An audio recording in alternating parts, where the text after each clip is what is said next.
Daily अपराध होता है, नित्य अपराध करते हैं हम। इसीलिए अधिकतर क्या होता है कि हमारे ध्यान में सदैव वासनाओं के चित्र दिखाई देते हैं, हमारे ध्यान में सदैव भोग विलास के चित्र दिखाई देते हैं, हमारे ध्यान में सदैव संसार के दूषित चित्र ही आते हैं। क्यों? क्योंकि हमारे अंदर वैष्णव अपराध बहुत कूट कूट के भरा। हमने बहुत वैष्णवों के अपराध किए हैं। तो ऐसा ही वैष्णव अपराध किससे बना? ब्रह्मा जी से। तब ब्रह्मा जी को भगवान ने आज्ञा की कि अब तुम वैष्णवों की गाथा लिखो, तब तुम्हारा अपराध दूर होगा। तो वही नाभाजी के रूप में प्रकट हुए ब्रह्मा जी, और उन्होंने भक्त चरित्र लिखे। अब भक्तमाल जी में किन किन भक्तों के चरित्र हैं तो वर्णन करते हैं। हरिप्रिय। कौन से भक्त? हरिप्रिय।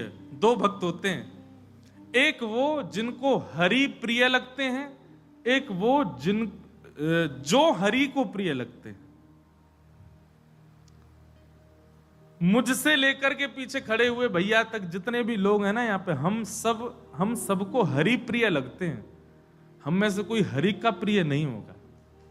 हमको ठाकुर जी अच्छे लगते हैं, ठाकुर जी को हम अच्छे लगते होंगे ये बात की गारंटी नहीं है।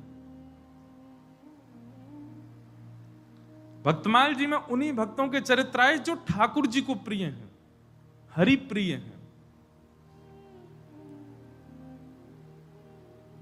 तो जब भक्तमाल जी की रचना हुई तो मैं जिस बात को कहना चाह रहा हूं वो ये है कि जब स्वामी श्री हरदास जी, हितरिवंश महाप्रभु और हरिराम व्यास, ये हरित्रयी हैं वृंदावन के, जब आप तीनों का चिंतन किया नाभाजी ने, तो ये इन तीनों का ध्यान नहीं आया उनके मन में, इन तीनों की गाथा आई नहीं उनके मन में। तानपुरा ने कम करो। तीनों की गाथा नहीं आई। तो श्री नाभाजी ने अपने गुरुदेव अग्रदास जी से पूछा कि गुरुवर, ये बात तो निश्चित है कि मेरे चित्त में जिनका ध्यान नहीं आ रहा है वो हरि प्रिय नहीं है, हरि के प्रिय नहीं है, पर स्वामी श्री हरदास जी, हितरवंश महाप्रभु और हरिराम व्यास, इनके प्रति ये बात नहीं आ रही कि हरि प्रिय नहीं होंगे, तो निश्चित हरि प्रिय हैं। फिर इनका चिंतन मुझे क्यों नहीं हो रहा है? स्वामी जी हरदास जी बहुत प्रिय हैं ठाकुर जी को, हितरवंश महाप्रभु अति प्रिय हैं, इनका चिंतन मेरे चित्त में क्यों नहीं आ रहा है? तब अग्रदास जी महाराज कहते हैं कि भाई ये हरि प्रिय नहीं है, ये तो श्री जी प्रिय हैं, श्री राधा प्रिय हैं, ये तो किशोरी जी के प्रिय हैं। और तुमने भक्तमाल जी लिखने से पहले भगवान के 10 अवतारों को याद किया, तो 10 अवतारों के जो प्रिय हैं वो सारे भक्त तुम्हारे चित्त में आ रहे हैं। अगर इन तीनों को बुलाना चाहते हो तो किशोरी जी को बुलाओ।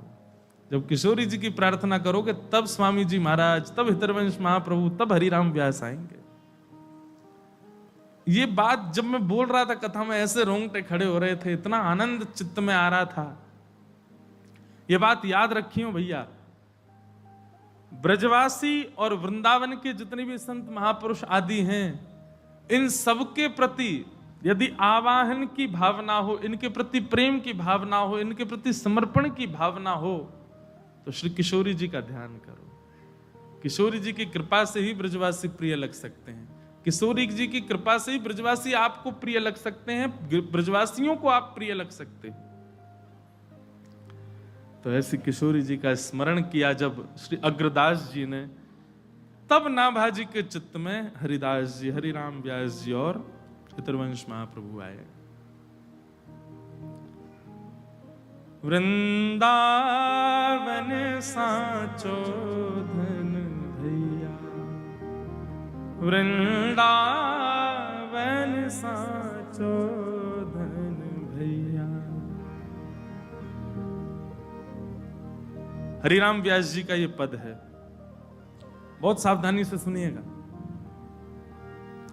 तो बोले इस धन को कमाया कैसे जाए?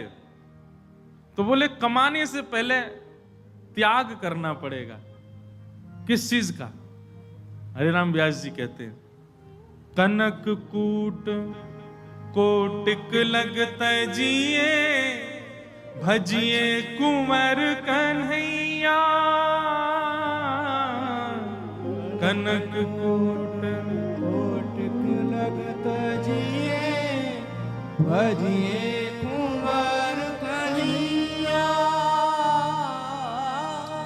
जितनों है पास, जितनों संग्रह कर रखो है अपने पास में, भैया ब्रज भाषा में कथा होगी ना, ध्यान से सुनियो।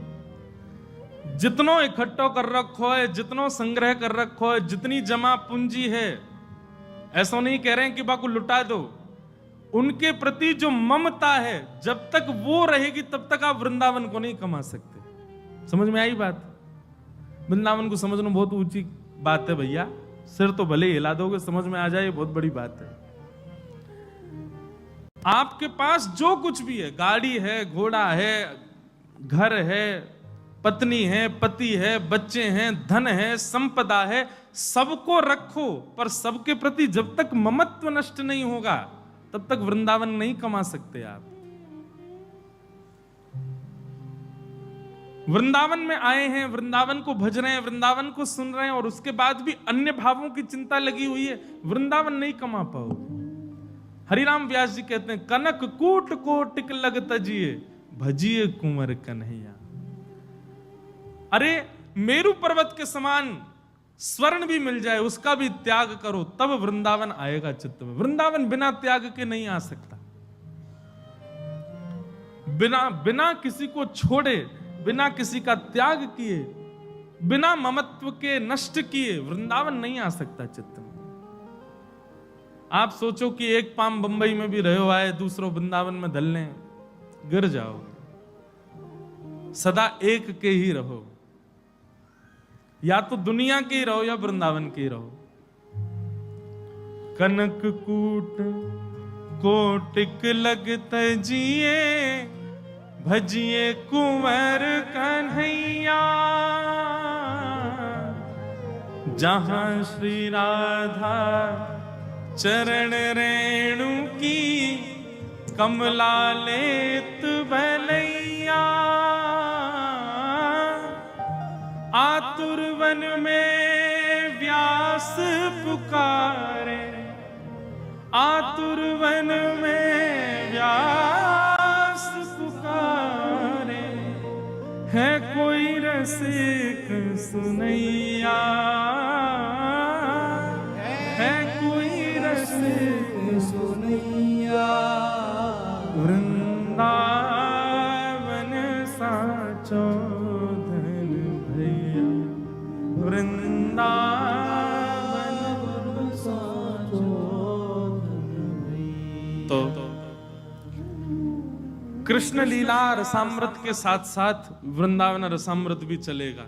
5 दिन तक वृंदावन महिमा भी चलती रहेगी, ब्रजरज की महिमा भी चलेगी, यमुना जी की महिमा भी, और जो जो आ पाएंगे सबन को बुलाएंगे। तो सब भावों से युक्त एक कथा रहेगी। आइए आज 10वें स्कंद का प्रारंभ करते हैं, जहां पर संपूर्ण भगवान की लीलाओं का वर्णन किया गया है। उसकी भूमिका सुन करके फिर कृष्ण जन्मोत्सव कल मनाएंगे कथा में। बोलो वृंदावन बिहारी लाल की। परीक्षित जी महाराज 4 दिन से बैठ करके कथा सुन रहे हैं, और श्री सुखदेव जी उनको कथा सुना रहे हैं। एक आसन पर बैठ करके बिना कुछ खाए पिए सोए, बस निरंतर 4 दिनों से अनवरत श्रीमद् भागवत की कथा चल रही है। अब ये बात सब आपको पता ही है कि परीक्षित जो थे उनको 7 दिन में मरने का श्राप है। उन्होंने सुखदेव जी को पहले ही कह दिया था कि मुझे मुक्ति चाहिए, पर सुखदेव जी ने कहा मुक्ति नहीं, भक्ति मांगो। तो सुखदेव जी के कहने पर उन्होंने मुक्ति छोड़ भक्ति मांगी, भक्ति की याचना की, और अब वो भक्ति की याचना से भागवत की कथा सुन रहे हैं। सबकी कथा विस्तार से सुनाते सुनाते सुनाते सुनाते जैसे ही श्री सुखदेव जी महाराज कृष्ण लीला सुनाने लगे, कृष्ण लीला में प्रवेश करते ही सुखदेव जी ने एक परीक्षा ली। बहुत ध्यान से सुनिएगा।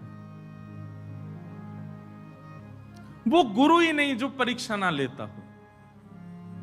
गुरु कौन? जो परीक्षा लेता हो, समय समय पर आपके भावों को देखता रहता हो, वो गुरु।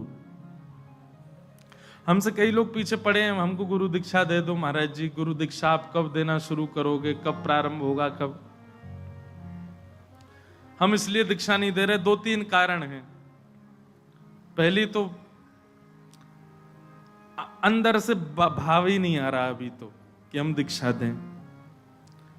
दूसरी बात, हम दीक्षा देंगे तो फिर बड़े नियम कानून बना देंगे, हमारे भी रहेंगे, हम भी फिर ऐसे ऊधम नहीं मचाएंगे, हम भी फिर भैया भाव में ही रहा करेंगे।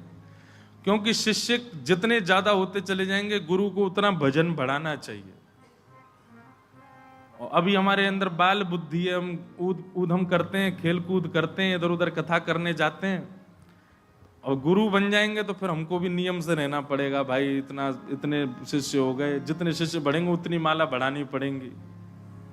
और हमको पता है जिस दिन उद्घोषणा होगी कि हम दीक्षा दे रहे हैं, उसी दिन इतनी माला बढ़ जानी है हमारी, अध्ययन आदि नहीं कर पाएंगे। तो ये एक कारण। दूसरी बात, तीसरी बात, हम गुरु बनेंगे तो फिर भैया स्ट्रिक्ट वाले बनेंगे। हर गुरु पूर्णिमा पे फिर हमको चेकिंग चाहिए, कितनी माला जपते हो, कितना नाम जपते हो, तिलक सुर। अभी तुम श्री लगाते हैं, फिर उसके बाद पूरा तिलक लगाएंगे, 12 तिलक लगा के बैठना पड़ेगा, बड़े नियम कानून रहेंगे। अभी हमारा अध्ययन में ज्यादा मन लगता है, इसलिए हम गुरु दीक्षा नहीं देते। और फिर शिष्य भी जो आएंगे, सबकी लाइन लगा कॉपी दिखाओ, कितना होमवर्क किया साल भर में, कितना नाम जप रोज करते हो, कितनी गुरुमाला रोज करते हो, नियम का पालन करते हो कि नहीं करते हो। सौगंध दे दे करके दीक्षा देंगे, आधे ने तो आज ही गुरु बदल दिए होंगे, इनसे नहीं लेनी है। सौगंध दे दे करके दीक्षा देंगे, सौगंध है तुमको। पत्नी को पति की दे देंगे, पति को पत्नी की दे देंगे। अगर तुमने ये काम किए तो सौगंध है एक दूसरे की, ये करने ही नहीं है। अब इतनी कमर कस के बैठे हो तो आना, फिर देंगे दीक्षा। तो पूरा नियम कानून रहेगा। लाल जी से आज्ञा लेनी थी, जन्माष्टमी में पर्ची डालनी थी, पर भूल ही गए, इतने थक गए कि 3 जगह तो जन्माष्टमी करे आए तो पर्ची नहीं डाल पाए। लेकिन करेंगे जल्दी, जब भी होगा तो फिर 3 दिन का एक सत्र होगा, ऐसा मन में भाव है। 3 दिन का यहीं पर एक सत्र होगा। उस सत्र में पूरी रामानुज गुरु परंपरा बताई जाएगी। पहले परंपरा क्या है, तिलक क्या है, नाम क्या है, नाम की विधि क्या है, सब समझाने के बाद चौथे दिन फिर गुरु दीक्षा का कार्यक्रम होगा, कभी होगा तो। गुरु कौन? जो परीक्षा लेता हो। सुखदेव जी ने परीक्षा ली। और कैसी परीक्षा ली? कि परीक्षित 4 दिन से निष्ठावंत होकर के कथा सुन रहे हैं, और श्री सुखदेव जी महाराज ने 4 दिन के पश्चात जैसे ही कृष्ण लीला प्रारंभ की, परीक्षित अत्यंत प्रसन्न मुद्रा में, और महाराज उत्साहित हो गए कि बस अब मेरे पूर्वजों के रक्षक श्री कृष्ण की कथा सुनाई जाएगी। जैसे ही कृष्ण लीला प्रारंभ की, 2 श्लोकों में संपूर्ण कृष्ण कथा सुना दी। संपूर्ण कृष्ण कथा 2 श्लोकों में सुना दी। बोले भैया, भगवान श्री कृष्ण का मथुरा में जन्म हुआ, देवकी और वसुदेव के यहाँ ठाकुर जी लाला बन करके आए। जन्म लेते ही भगवान गोकुल चले गए। गोकुल जाकर के ब्रजवासियों को और ब्रज गोपिकाओं को सुख प्रदान किया। ब्रज में लीला करके भगवान फिर वृंदावन गए, वृंदावन में रास विहार किया। रास विहार के उपरांत ठाकुर जी वृंदावन छोड़ के मथुरा आ गए। मथुरा के कंसवध किया। कंसवध के बाद भगवान गुरुकुल पढ़ने गए। गुरुकुल से वापस आकर के भगवान रण छोड़ करके द्वारिका चले गए। 16,108 ब्याह हुए, महाभारत का युद्ध हुआ, गीता का ज्ञान उपदेश किया। लौट करके भगवान द्वारिका में कुछ लीला किए। लीला करके भगवान ने संपूर्ण यदुवंशियों को श्राप युक्त करवा करके अपनी लीला को विश्राम कर दिया। अब ये संपूर्ण कथा सुन करके परीक्षित अभी बैठे हैं और श्री सुखदेव जी ने 2 श्लोकों में संपूर्ण कथा सुना करके अपनी वाणी को विराम दे दिया। सुखदेव जी महाराज चरणों में प्रणाम करते, परीक्षित जी महाराज चरणों में प्रणाम करके कहते हैं, भगवान आप मौन क्यों हो गए? सुखदेव जी कहते हैं, सुना दी कृष्ण कथा, यही तो है। मथुरा में जन्म हुआ, गोकुल में ये किया, आदि आदि ये सारी लीलाएं बता करके बस यही है कृष्ण कथा। और यहां से अब 10वां स्कंद प्रारंभ होता है। जिस कृष्ण लीला को सुनने के लिए आप सब बैठे हो, उससे पूर्व श्रोता की स्थिति कैसी होनी चाहिए वो ध्यान पूर्वक सुनिएगा।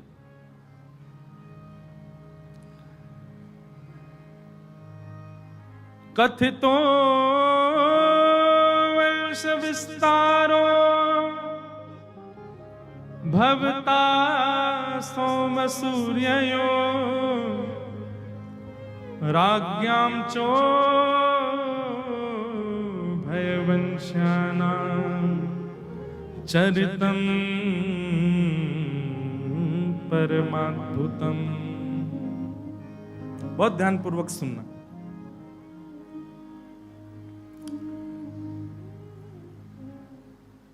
परीक्षित जी कह रहे हैं, भगवान भैरवी लोग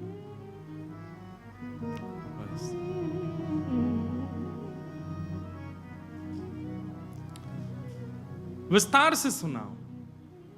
आपने इतने राजाओं की कथा मुझे विस्तार से सुनाई, इतने सारे प्रसंग मुझे विस्तार से सुनाए, मैं सबको धैर्यपूर्वक सुनता रहा, परंतु जिनकी कथा सुनने के लिए मैं पिछले 4 दिन से बैठा हूं, मैंने आसन भी नहीं बदला, मैं सोया भी नहीं, मैंने जलपान भी नहीं किया, मैंने भोजन भी नहीं किया, जिनकी कथा सुनने के लिए मैं बैठा हूं, आप उन्हीं की कथा मुझे इतने इतने इतने सूक्ष्म में क्यों सुना रहे हैं? सदैव याद रखना, ठाकुर जी आपके जप की संख्या से प्राप्त नहीं होते, आपके यज्ञ की संख्या से प्राप्त नहीं होते, आपकी आहुतियों की संख्या से प्राप्त नहीं होते। एक बात निश्चित मान लीजिएगा, संख्या अधिक होना भगवत प्राप्ति में आवश्यक नहीं है। संख्या भले ही एक हो पर परिपूर्ण हो।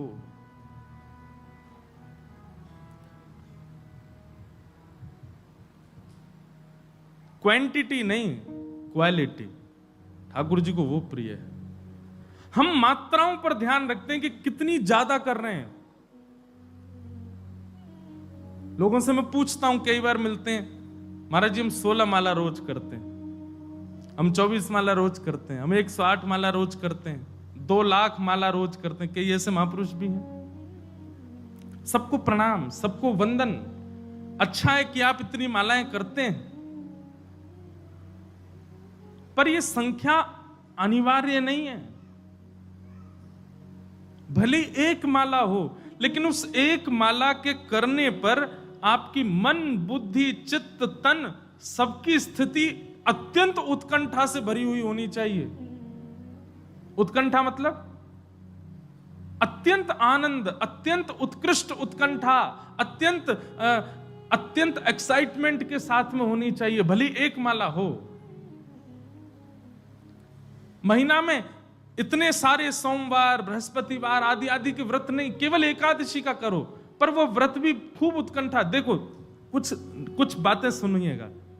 सबसे पहला नाम जप, दूसरा व्रत, तीसरा कथा श्रवण, और चौथा धाम गमन, किसी भी धाम में जाना।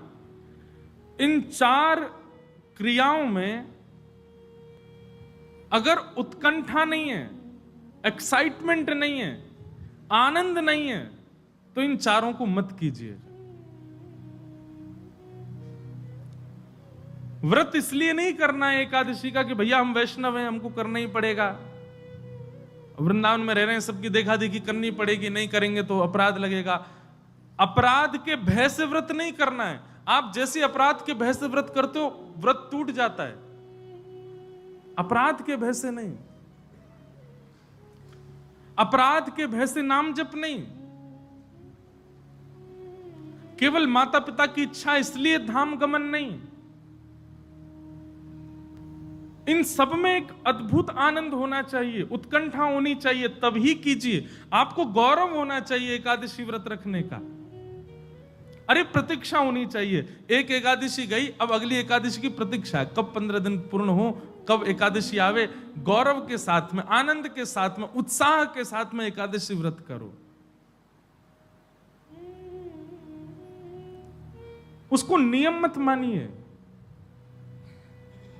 इसीलिए इतनी एकादशी व्रत करते हैं, इतना सब लोग नियम जाप आदि करते हैं, पर फिर भी उनके ऊपर इतना असर नहीं पड़ता। कितने एकादशी वालों को जानता हूं, एक एकादशी नहीं छोड़ते महाराज, और ऐसी करते हैं निर्जला जैसी, लेकिन उनके क्रोध पर कोई असर नहीं, उनके स्वभाव पर कोई असर नहीं, उनके व्यवहार पर कोई असर नहीं, उनकी विचारधारा पर कोई असर नहीं। क्यों? क्योंकि वो केवल एक नियम मान करके उसको करते हैं। आपको गौरव है, आपका आनंद है। तिलक लगाना ये कोई केवल एक फोर्सफुली काम नहीं होना चाहिए, जबरदस्ती वाला नहीं होना चाहिए। आपको गौरव होना चाहिए कि मैं तिलक लगाऊं नित्य, बिना तिलक के बाहर जा ही नहीं सकता मैं। तो धाम गमन, व्रत, नाम जप, और चौथा क्या बताया था हमने? एकादशी। चौथा क्या बताया था? क्या बताया था? धाम। हाँ, ये चाह रही हैं, इसीलिए कह रहे हैं लिख लिया करो कहीं पे। मैं तो बोल के फिर भूल जाऊंगा मैं, नहीं तो आप लोग लिख के रखो, आपके काम रहे। ये गौरव के साथ करने चाहिए। इनमें किसी भी प्रकार का नियमाभास या फिर केवल करना है इसलिए नहीं, उत्साह के साथ करो।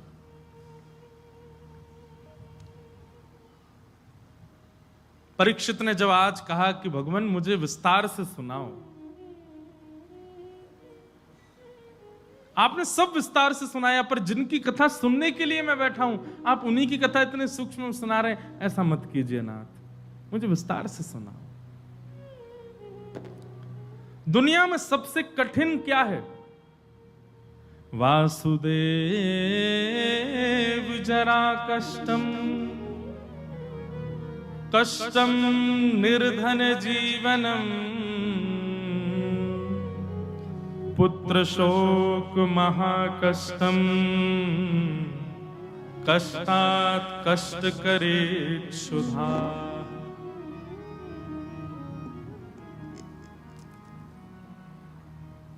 सबसे बड़ा कष्ट क्या है संसार का? बुढ़ापा, वृद्धावस्था सबसे बड़ा कष्ट है। पर वृद्धावस्था से भी बड़ा कष्ट क्या है? निर्धन जीवनम। एक तो वृद्धावस्था, और वृद्धावस्था में भी निर्धन हो जाना, धन का समीप ना होना। वृद्धावस्था सबसे बड़ा कष्ट है, उससे भी बड़ा कष्ट वृद्धावस्था में निर्धन हो जाना, और उससे भी बड़ा कष्ट क्या है? पुत्र शोक महाकष्टम। एक तो वृद्धावस्था, ऊपर से निर्धनता, और तीसरा युवा पुत्र का नेत्रों के समीप, नेत्रों के सामने मृत्यु हो जाना, सबसे बड़ा कष्ट है। इसको महाकष्ट बताया गया। माता पिता बैठे हैं और माता पिता, वृद्ध माता पिता के सामने युवा बालक चला जाए, इससे बड़ा कष्ट नहीं है संसार में। लेकिन पुत्र शोक महाकष्टम, कष्टात् कष्ट करित क्षुधा।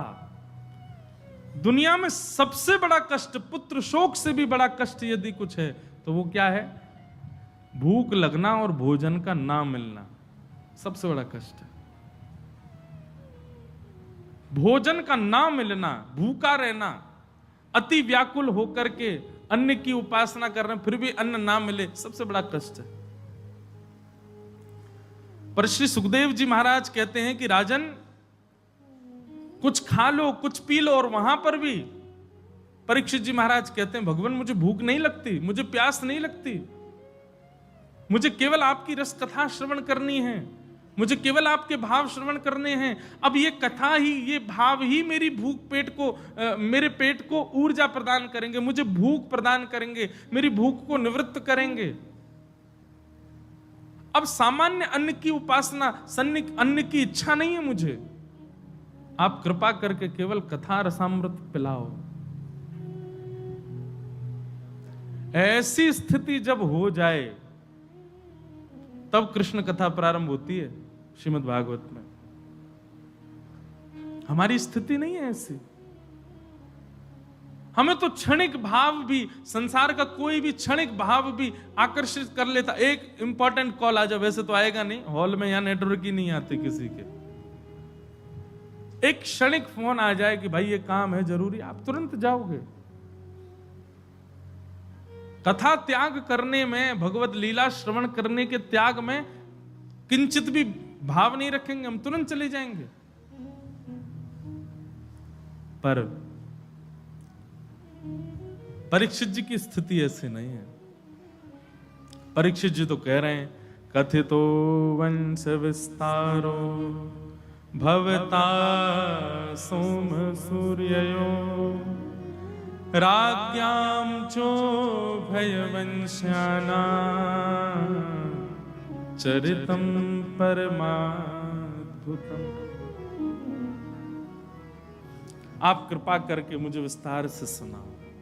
मुझे नहीं लगती भूख, मुझे नहीं लगती प्यास।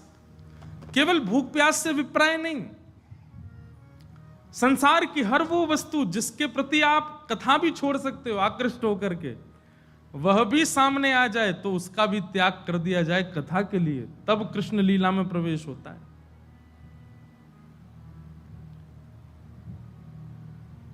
एक प्रकार से कह दें तो जब तक गोपी भाव चित्त में नहीं आवे तब तक कृष्ण लीला में प्रवेश नहीं मिलेगा।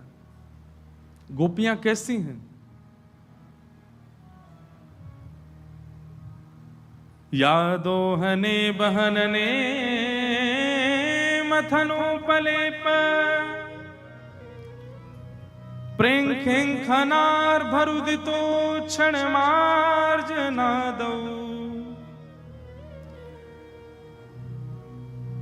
एक बहुत अच्छा पद है, इसी पद को केंद्र में लेकर के 4 दिन की कथा है अक्टूबर में गिरिराज जी में।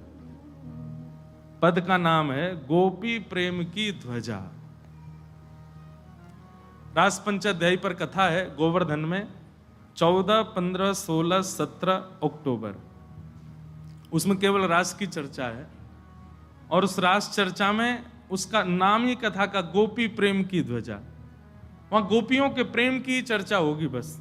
और अंतिम दिन की जो कथा, मतलब 17 तारीख की, उस कथा का समय है रात्रि 11 बजे से। पूर्णिमा के चंद्रमा के नीचे बैठ करके जयति तेधिकं जन्मना ब्रज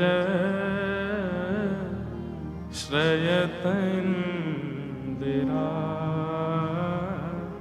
सस्वदत्र।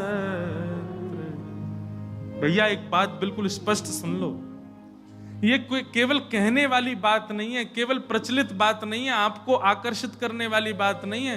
वृंदावन रस लीला में प्रवेश तब तक नहीं मिलेगा जब तक गोपी भाव चित्त में ना हो। भोजन का त्याग कर देना, जल का त्याग कर देना, ये परीक्षित को एक प्रकार से गोपी भाव में उन्मुक्त कर रहा। परीक्षित कह रहे हैं मुझे भूख नहीं लगती, कथा ही मेरा भोजन है। मुझे प्यास नहीं लगती, कथा सुनकर के मेरी प्यास पूरी हो रही है। सुखदेव जी, परीक्षित तो ये तक कह देते मुझे निद्रा भी नहीं है। आप जब कथा सुनाते हैं तो मुझे ऐसा लगता है कि इससे बड़ा विश्राम मेरे लिए कोई नहीं है। क्षमा करना, कथा सुनकर के थकान लगती हो, कथा सुनकर के भूख लग जाती हो, और सबसे बड़ी बात कथा में नींद आ जाती हो, तो समझ जाओ भी गोपी भाव चित्त में ही नहीं। दूर रहो, कृष्ण लीला से तो बहुत ही दूर रहो। श्री हमारे अष्ट सखाओं में कवि परमानंद दास जी का पद है, बहुत सुंदर भाव है।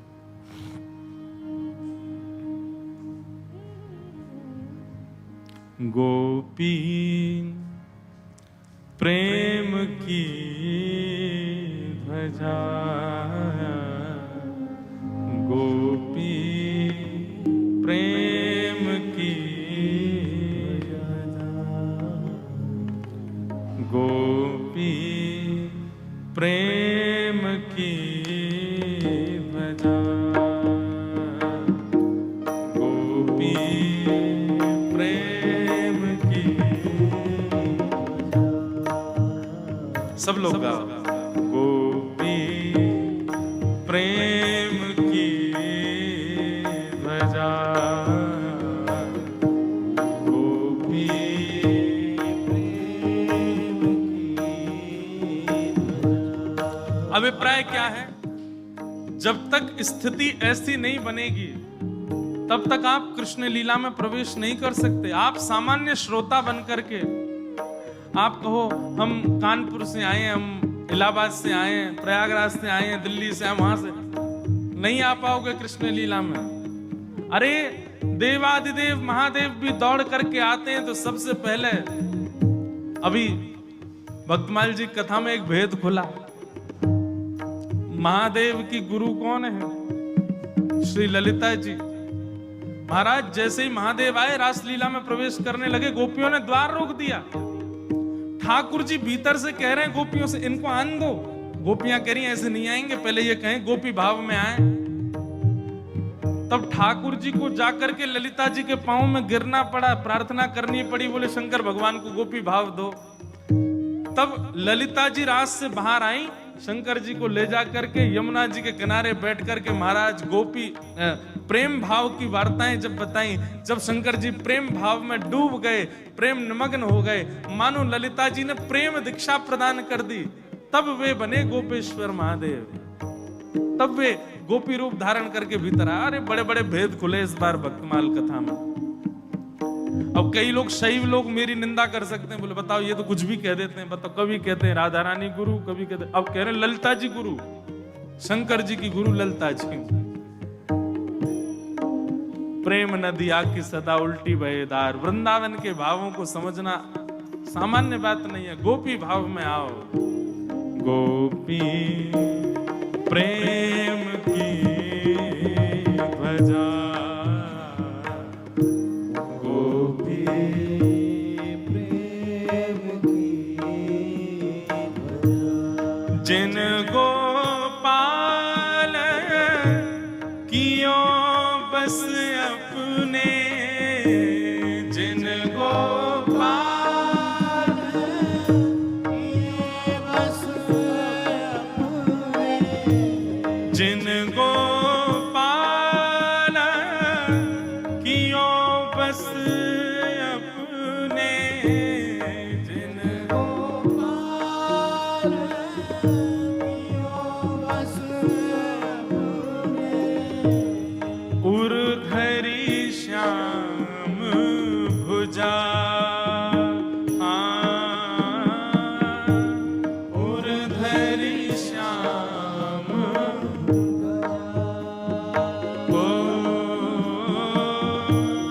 उर्धरी श्याम भुजा,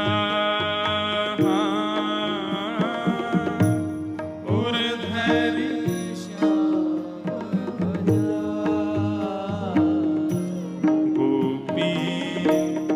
प्रेम की ध्वजा, गोपी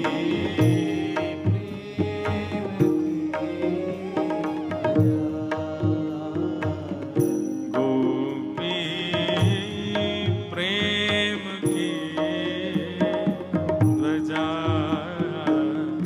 गोपी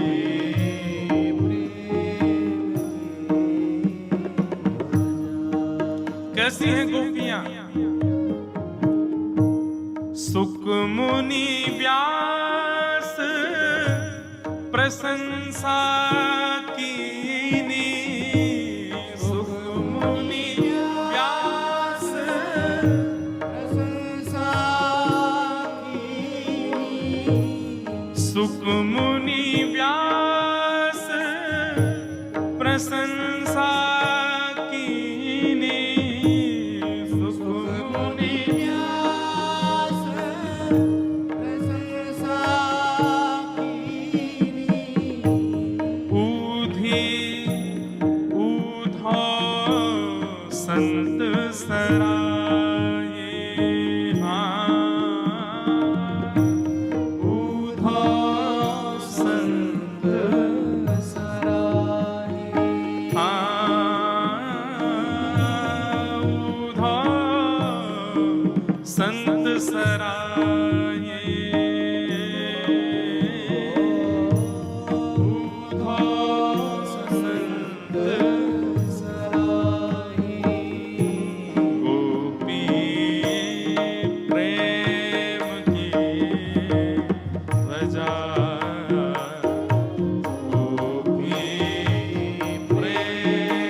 विप्रकुल जन्मो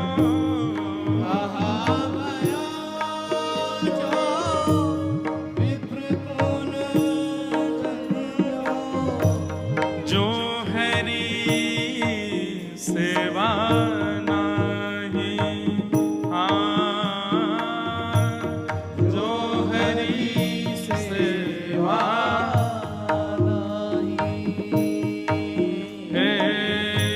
सोई कुलीन दास परमानंद सोई कुलीन दास परमानंद सोई कुलीन दास परमानंद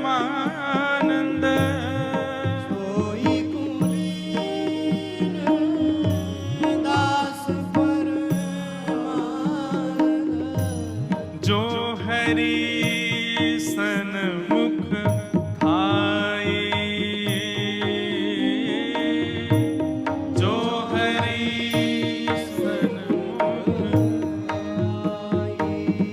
गोपी प्रेम के ध्वजा गोपी प्रेम के गोपी प्रेम की ध्वजा गोपी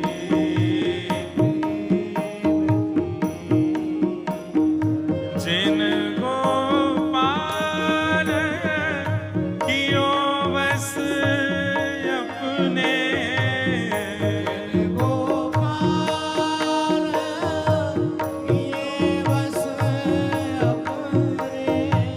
जिन गोपाल कियो बस अपने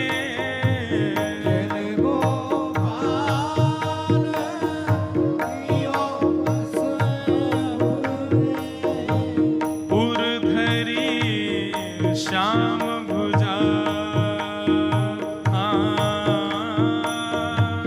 उर्धरी श्याम भुजा गोपी प्रेम के ध्वजा गोपी प्रेम के गोपी प्रेम की ध्वजा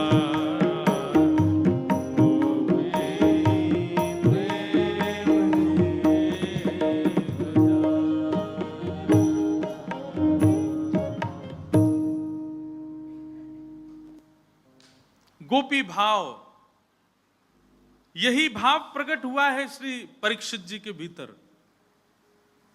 भागवत जी में वर्णन करते हैं, या दोहने बहनने मथनो पलेप प्रेंखें खनार भरुदितो क्षणमार जनादो। गोपी का स्वरूप कैसा है? जब गैया का दूध दोहने के लिए जाती है तो घर घर करती हुई जो दूध की धार है, उस घर घर धार को भी ताल बना करके राधे कृष्ण कृष्ण कृष्ण कृष्ण कृष्ण, गोपी उस धार को भी ताल बना करके वहां भी कीर्तन करती है। या दोहने बहनने मथनोपलेप, जब अपने घर में भीतर गोबर का चौका लगाती है तो चौका लगाते समय जब पोंछा को एक तरफ से दूसरी तरफ चलाती है तो उस पोंछे की आने वाले स्वर को भी कीर्तन बना लेती है, उसमें भी कीर्तन करती है। एक क्षण के लिए भी गोपी ठाकुर जी की स्मृति छोड़ती नहीं है।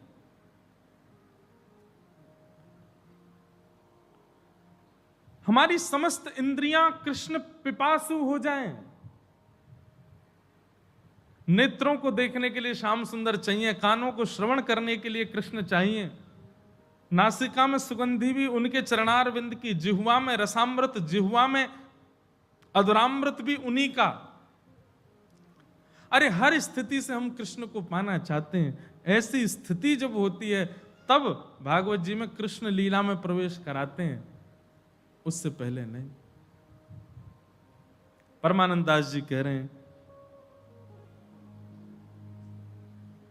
जिन गोपाल कियो अपने बस, उर्धरी श्याम भुजा, गोपी प्रेम की ध्वजा, गोपी प्रेम की ध्वजा। अभी हम ठाकुर जी के अधीन है। मैं कथाओं में कहा करता हूं कि भजन कैसा हो कि ठाकुर जी हमारे अधीन है गए। मेरो सुमिरन हरि करें मैं पावा विश्राम। ठाकुर जी अधीन है गए। पंढरपुर में भी कथा थी, वहां एक भक्त हुई जनाबाई। जनाबाई जी का चरित्र ऐसा आता है कि जनाबाई छोटी सी थी, तब से ही आपके मन में कृष्ण भक्ति प्रकट हो गई थी। तो आषाढ़ की एकादशी जब आती है तब पंढरपुर में बहुत सुंदर उत्सव होता है ठाकुर जी का। लाखों करोड़ों की तादाद में वैष्णव जाते हैं, वारकरी जाकर के श्री पंढरपुर में आनंद करते हैं। सबको दर्शन नहीं होते ठाकुर जी के, क्योंकि ऐसा मान्यता वहां पर कि आषाढ़ की एकादशी पर ठाकुर जी आकर के ऊपर शिखर पर विराजमान हो जाते हैं। सब शिखर को ही देख के चले जाते हैं, मंदिर में भीतर कोई नहीं जा पाता। और ऐसा नाद प्रकट करते हैं, इतने भाव से गाते हैं कि पंढरपुर के ऊपर शिखर के जो कलश हैं वो कलश तक झूमने लग जाते हैं, इतना स्वर प्रकट होता है। तो जनाबाई अपने माता पिता के साथ में पंढरपुर गई, और जैसे पंढरपुर पहुंची तो ऐसा वर्णन है उनकी लीला में, उनके चरित्र में, कि पंढरपुर जाते ही इतनी भीड़ थी कि एक हाथ माँ ने पकड़ा, एक हाथ पिता ने पकड़ा, कि भीड़ में चलते चलते चलते खोने वाली थी, लेकिन माता पिता ने इतना कस के पकड़ा कि जनाबाई खो नहीं जाए। लेकिन जनाबाई के मन में भाव आया कि मैं कैसे भी खो जाऊं, मेरे माता पिता का हाथ छूट जाए, इन दोनों से मेरा हाथ छूट जाएगा, मैं खो जाऊंगी तो मैं फिर हमेशा यहीं रहूंगी।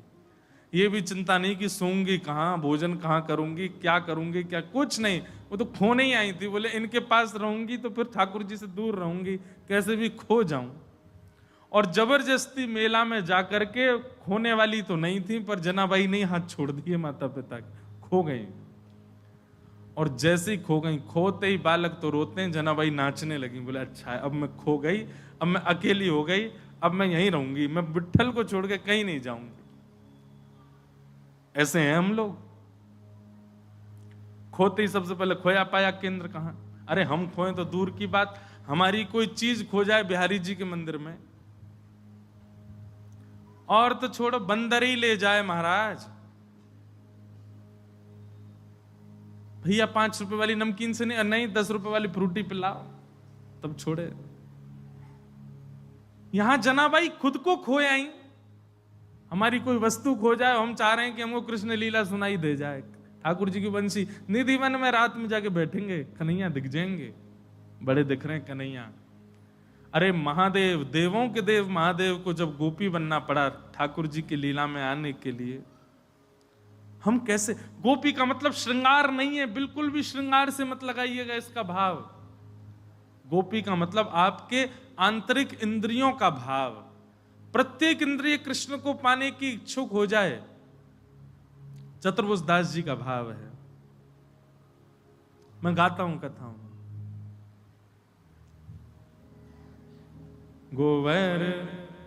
गोवर्धन वासी सांवरे। इसी पंक्ति में चतुर्भुज दास जी कहते हैं, गोपी कौन? दर्शन को नैना तपे, वचन सुनन को कान, मिलवे को हियरा तपे, हिय के जीवन प्राण, गोवर्धन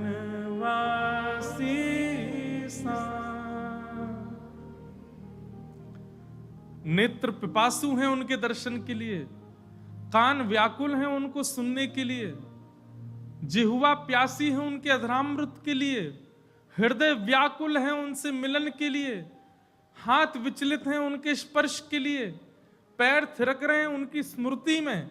ऐसी स्थिति जब सर्वांगीण अंग की हो जाती है तब आप गोपी बनते हैं और तभी आपको कृष्ण ध्वनि सुनाई देती है, कृष्ण लीला दिखाई देती है।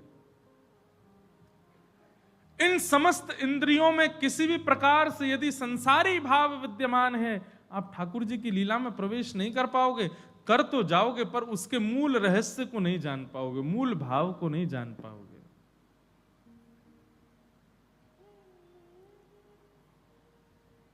जनाबाई माता पिता का हाथ छोड़ दिए, खो गई, लाखों की भीड़ में जाने कहां चली गई।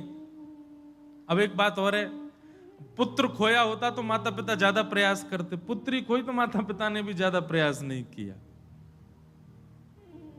दुर्भाग्य है माता पिता का। जनाबाई जैसी भक्ता को उन्होंने ढूंढा ही नहीं, खो गई, थोड़ा इधर उधर जना जना जना करके चिल्लाते रहे।